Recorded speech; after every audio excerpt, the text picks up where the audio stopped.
Hola amigos de Sportstream, bienvenidos a los titulares del día de hoy.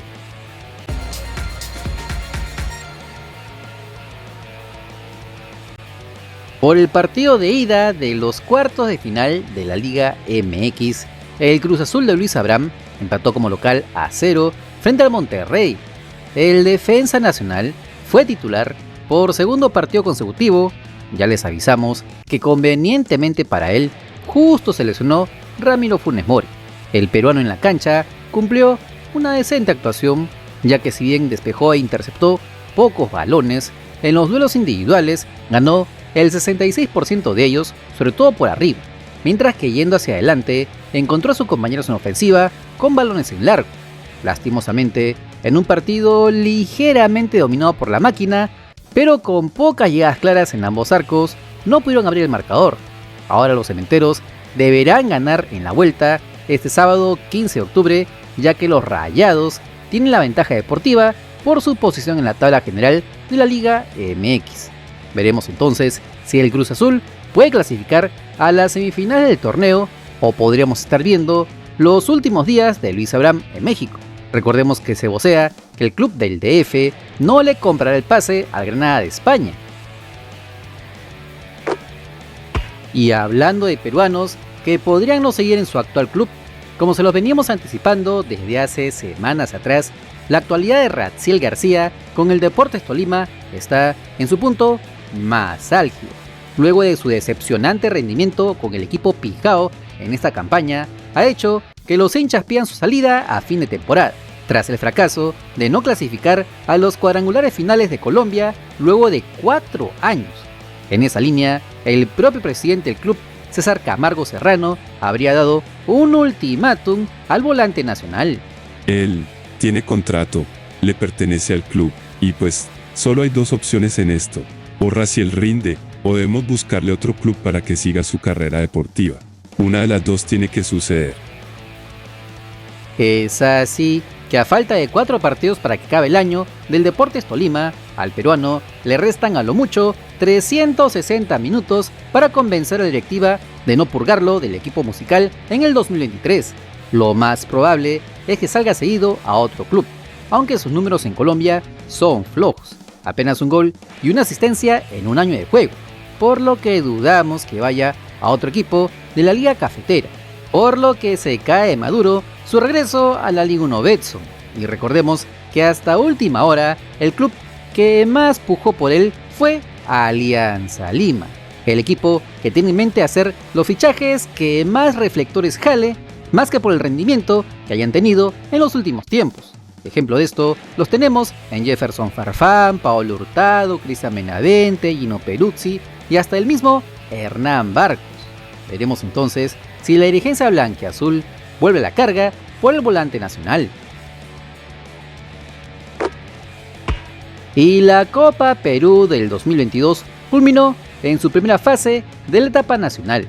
Como se los avisamos hace meses atrás, en esta etapa habían 6 fechas donde se enfrentaban 50 equipos de todo el Perú por cercanía geográfica, donde solo los 32 mejores ubicados clasificaban a la fase 2, donde se armaban las llaves de los 16avos de final.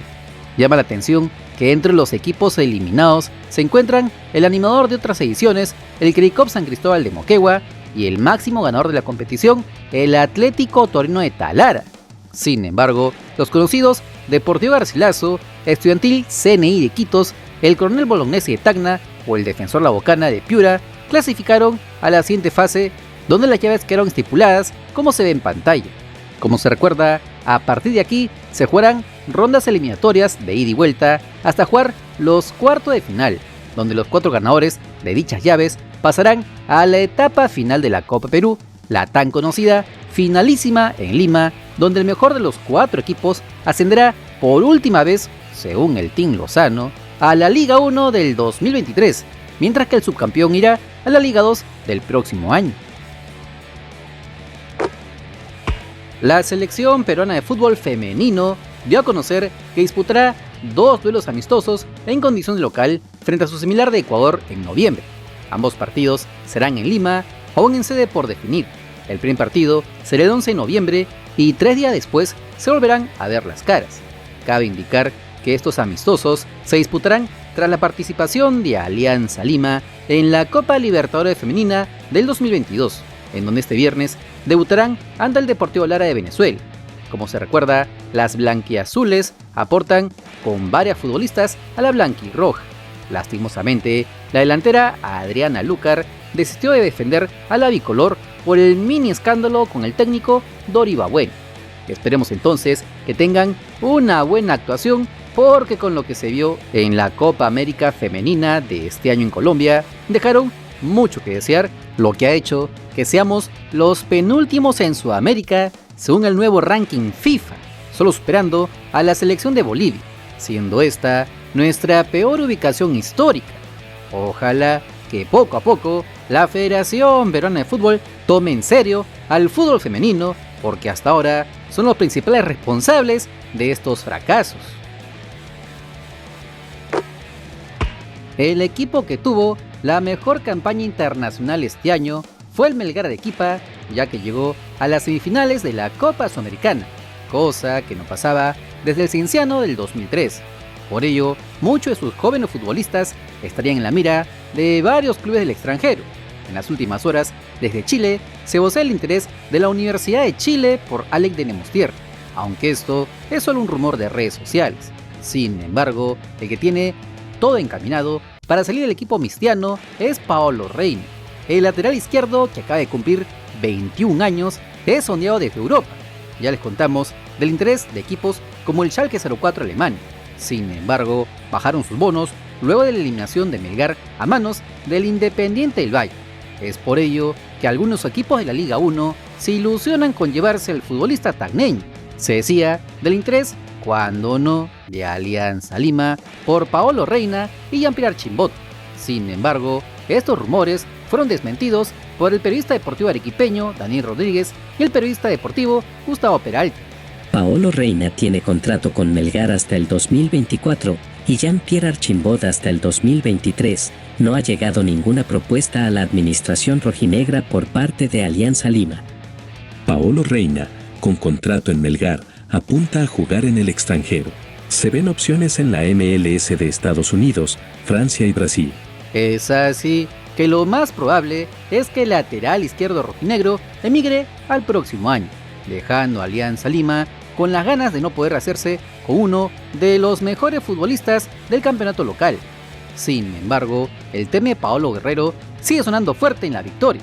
Lo último que se sabe del goleador histórico de la selección peruana es que ya estaría entrenando junto a sus compañeros en el Avaí. Sin embargo, pese a que ya no tendría molestias en la rodilla, recién estará apto para el juego de la próxima semana ante el Palmeiras.